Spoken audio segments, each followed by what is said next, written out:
हम लगातार चर्चा कर रहे हैं तख्ता पलटने की। धुरंधर 2 ने कैसे तख्ता पलट दिया है? धुरंधर ने कैसे तख्ता पलट दिया है? आदित्य धर ने कैसे एक नया बदलाव ला दिया है? कैसे पॉसिबल है कि एक शख्स आता है और पूरी की पूरी इंडस्ट्री को हिला के रख देता है? और सिर्फ हिलाता ही नहीं है, जो कहते हैं ना सत्ता सिंहासन खाली करो की जनता आती है, ठीक उस तर्ज पे आदित्य धर ने सिंहासन से खींच के उतार दिया है। नया शहंशाह बैठा दिया है, नया किंग मार्केट में ला दिया है। जब आदित्य धर ने रणवीर सिंह को चूज किया, तो शायद एक बहुत बड़ा तबका था जिसको लगता था कि यार ये क्या सही फैसला है। लेकिन आदित्य धर ने उन आंखों में वो जज्बात देखे, वो वैरायटी देखी जिसके बेस पे उन्होंने इस कैरेक्टर के लिए उनको चूज किया। और पूरी फिल्म में कैरेक्टर होने के बाद में ऐसा लग ही नहीं रहा कि इस कैरेक्टर को कोई और कर सकता था। ये रणवीर सिंह ने करके दिखा दिया है। अच्छा, वैरायटी अगर आप देखेंगे रणवीर सिंह की तो डेफिनेटली आपको नज़र आएगा, तरह-तरह के रोल्स करे हैं उन्होंने। और बहुत अब रॉकी एंड रानी की प्रेम कहानी में जिस तरह का दिल्ली का लौंडा वो बने हैं, दिल्ली का मुंडा बने हैं, वो एकदम अलग है। इस वाले रोल से अगर आप देखेंगे पिछली फ़िल्म से और इस फ़िल्म में कंपैरिज़न करेंगे, बिल्कुल अलग वैरायटी वहाँ पर नज़र आती है। हमज़ा की आँखें बोलती हैं और उसका तो मुँह बंद नहीं होता था पिछले वाले में।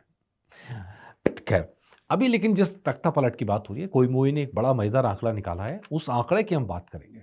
आंकड़े की बात करेंगे, कोविड के बाद का आंकड़ा है। हमने आपको एक लिस्ट भी दी थी टॉप 10 सुपरस्टार, उसमें भी चेंज आ चुका है।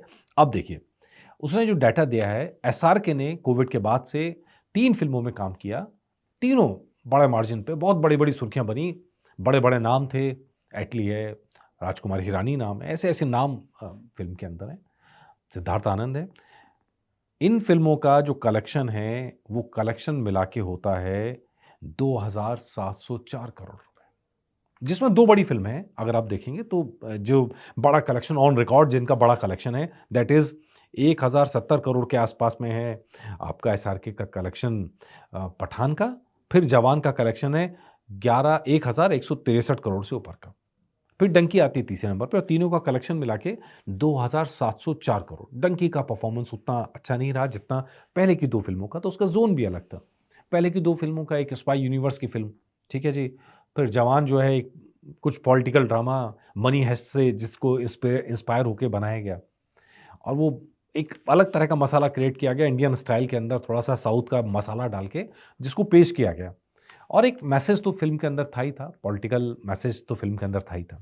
इन सब ने मिला के 2700 करोड़ से ऊपर का कलेक्शन किया वर्ल्ड वाइड सब मिला के। ये लग रहा था यार कितना बड़ा कलेक्शन है कि 1 साल के अंदर 2 बड़ी फ़िल्में 1000 करोड़ वाली फ़िल्में शाहरुख खान के नाम दर्ज थी। लगता था रिकॉर्ड टूटेगा कहाँ? किसी के लिए कहाँ पॉसिबल है एक साथ 2 फ़िल्में 1 साल के अंदर इतनी बड़ी-बड़ी 2 फ़िल्में लाना। लेकिन देखिए 2026 के अंदर ये रिकॉर्ड टूट गया। पिछला वाला दिसंबर में आया और ये मार्च में आया। खाली 3 महीने का गैप है। 3 महीने के गैप में ये रिकॉर्ड ध्वस्त कर डाला गया। अब लेकिन इसमें अगर हम कैलकुलेट करें तो ज़्यादा फ़िल्में आई हैं। रणबीर की इस दौरान में ज़्यादा फ़िल्में आई हैं और उन सारी फ़िल्मों का कलेक्शन आप देखेंगे तो आप चौंक जाएँगे। नंबर 1 83 फ़िल्म आई थी जिसमें रणबीर ने एक बहुत डिफरेंट कैरेक्टर किया था। 83 वर्ल्ड कप से जुड़ी हुई 184 करोड़ के आसपास का कलेक्शन वर्ल्ड वाइड के अंदर। लेकिन अगली फ़िल्म जयेश भाई ज़ोरदार सिर्फ़ 24 करोड़ पे आके अटक गई। मतलब ये सवाल यहाँ पर उठता है कि यार सिर्फ़ 24 करोड़ मतलब बजट भी नहीं निकलता ऐसे में तो। सिर्फ़ 24 करोड़। उसके बाद सर्कस आई जो फिर 39 करोड़ पे आके अटक गई। ये 2 बैक टू बैक आपकी ऐसी फ़िल्में जाने के बाद में किसी भी जो स्टार है उसके ऊपर सवाल लगने शुरू हो जाते हैं। लेकिन फिर करण जौहर की फ़िल्म रॉकी एंड रानी की प्रेम कहानी जिसमें धर्मपाजी भी थे और 348 करोड़ का कलेक्शन वर्ल्ड वाइड के अंदर।